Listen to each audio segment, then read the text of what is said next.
Bocchi Bocchi Rocky Rocky is a show that took over the industry so much that despite having zero hype, it completely destroyed long-awaited shows.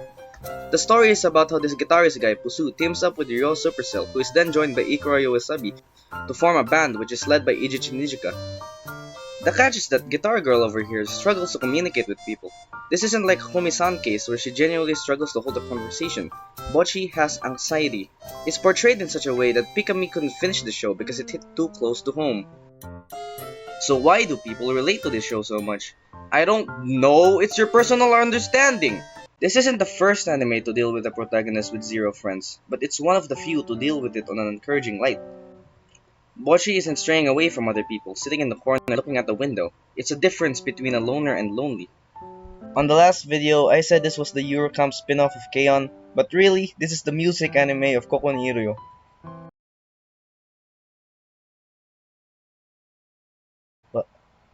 What? She's trying her best and it takes a lot of time to improve. Just like anything to work on, doesn't mean you can successfully pull off one thing.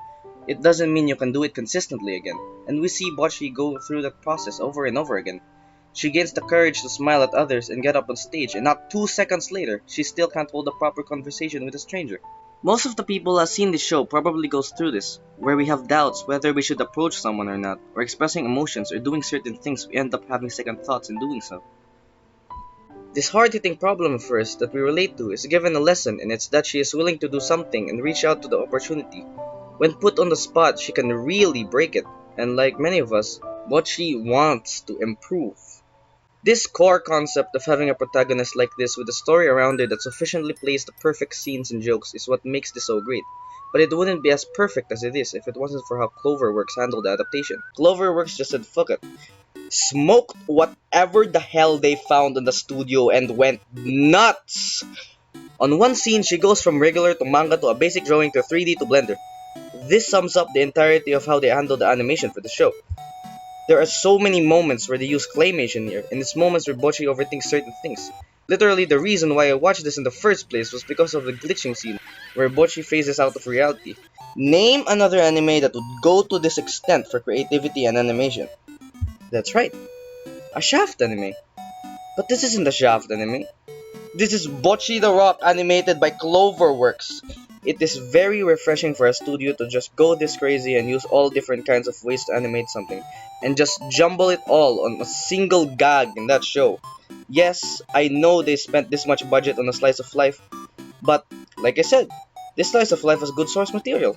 The source material also has some good tunes on it. This is still a music anime. They not only went hard on the animation, but they also went really hard on the music. Like, they got an actual theme on here playing the instruments accurately in every step. When they play poorly, both the animation and the music show how off they can get from a well-done previous performance. The tiniest details are noticed, and this amount of thought is not only exempted in the adaptation but the overall plot itself. The characters are fun and uplifting, but they contain a level of depth. Kikori, the drunk lady who drinks booze 24/7, serves as a sort of mentor to Bocchi. Kita is an extrovert and the complete opposite to Bocchi, but they both work hard to do something, and for Ikkyo's case, it's so that she won't be a hindrance to the team. The same can be said for Ryo and Nijika, who's playing that senpai and leader role, the manager, BA-san, Bocchi's 2 fans, and even Dwayne Johnston, who actually appears as a hidden character in the background during episode 4.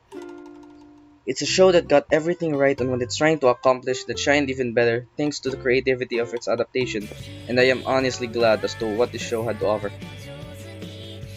行ってきます。